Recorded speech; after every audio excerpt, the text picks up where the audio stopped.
Olá, boa semana para você. Hoje eu queria comentar a entrevista do prefeito Odelmo Leão ao colega Danilo Caixeta no programa Política Cruzada, mas vai ficar para quarta-feira. Nossa conversa de hoje será sobre o protesto em Brasília. Se você ainda não se inscreveu no nosso canal, faça agora mesmo. YouTube/Rick Paranhos. Vamos ao nosso bate-papo de hoje.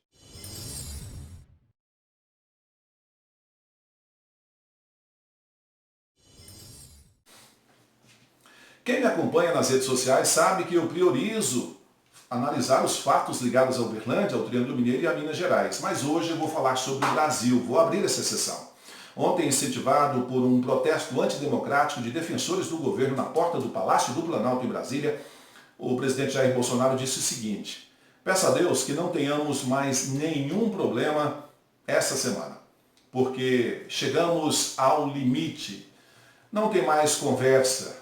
Daqui para frente, não só exigiremos, como faremos cumprir a Constituição. Será cumprida a qualquer preço.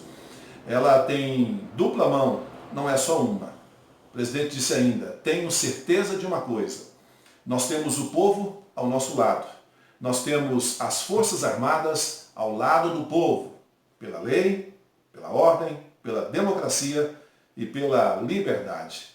E o mais importante, temos Deus conosco. Palavras, frases do presidente que foram ditas em meio a um ato de apoio de Bolsonaro, apoio a Bolsonaro, que apresentava faixas pedindo o fechamento do Congresso Nacional e do STF, o Supremo Tribunal Federal. O protesto foi motivado pela decisão do ministro do STF, Alexandre de Moraes, que impediu que o presidente colocasse no comando da Polícia Federal um delegado, amigo dele, para, entre outras coisas, também ter acesso a investigações importantes contra aliados políticos e também contra os filhos do presidente. Vamos às incoerências do presidente Bolsonaro. Se ele realmente vai fazer cumprir a Constituição, ele mesmo deveria ter dado exemplo e não participar de um ato antidemocrático que pede o fechamento de outros dois poderes da República: o Legislativo, que é o Congresso, e o Judiciário, que é o STF.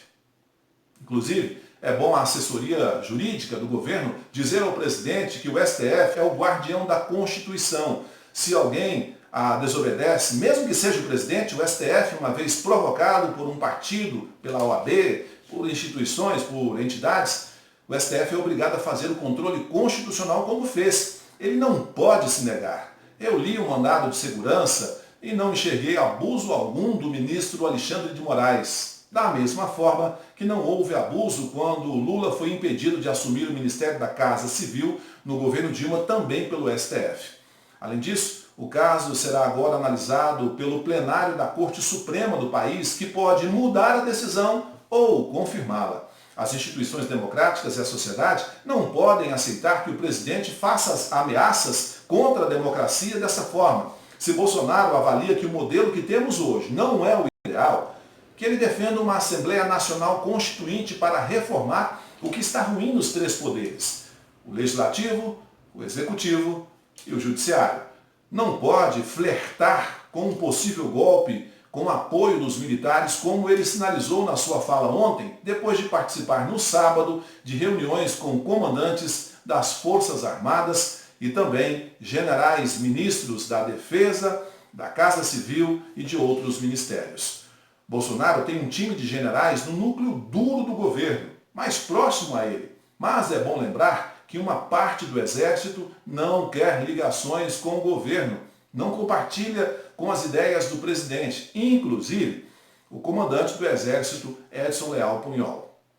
O Exército sabe que até hoje paga um preço muito alto pela tomada de poder em 1964, que para alguns foi uma revolução, para a maioria do país foi um golpe militar. E olha que naquela época a imensa maioria da sociedade foi às ruas apoiar o militarismo, coisa que não acontece hoje. Na melhor das hipóteses, a caserna deve preferir esperar um eventual impeachment de Bolsonaro e ver o vice-presidente general Hamilton Mourão chegar ao poder legitimamente. E aí sim, talvez governar de forma mais dura, mas, creio eu, defendendo a democracia, respeitando a democracia. Só para fechar a popularidade do presidente não está lá estas coisas. em janeiro de 2019, ele tinha 50% de ótimo e bom de aprovação na avaliação de governo e agora amarga 28%, enquanto ruim e péssimo naquela época eram 22% e agora isso saltou para 41%. Isso é desesperador e, para piorar a situação, o depoimento do ex-ministro Sérgio Moro ainda deve causar um estrago maior no governo. Vamos esperar as próximas ações do presidente para ver como isso vai ficar. Até a quarta-feira.